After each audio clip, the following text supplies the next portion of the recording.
महाकाशचारी Sunita Williams एवं तांको साथी बुच विल्मर खूब शीघ्र पृथ्वी पृष्ठ को फेरिबे। महाकाशचारी को फेराई आनिबा प्रक्रिया त्वरान्वित कर जाइछि। नासार क्रू 10 सदस्य माने रविवार सकाळे अंतर्जातीय महाकाश स्टेशन बा आईएसएस रे सफलतार सह पहुंची। तेबे नासा पक्षरु एक गुरुत्वपूर्ण सूचना दिया जाइछि। बुधवार भारतीय समय अनुसार भोर 3टारे महाकाशचारी माने पृथ्वी पृष्ठ रे अवतरण करिवे। तेबे स्पेस एक्स रो महाकाशयान रे उत्क्षेपण कर जाइथिबा ड्रैगन कैप्सूल रे जाइथिबा 4 जण सदस्य भारतीय समय सकाळ प्राय 9:40 रे आईएसएस रे पहुंची थिले।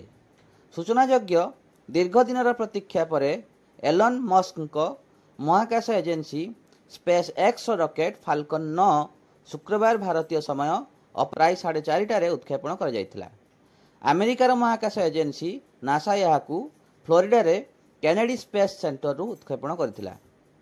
आईएसएस को जाइथिबा नुआ सदस्य मानक मध्य रे नासार आन मैकेलेन और निकोल आयर्स, जापान रो महाकाश एजेंसी जाक्सा रो ताकुया ओनिशी एवं रूसिया रो महाकाश एजेंसी रोस्कॉस्मोस रो महाकाशचारी किरिल पेस्कव रहिचंती।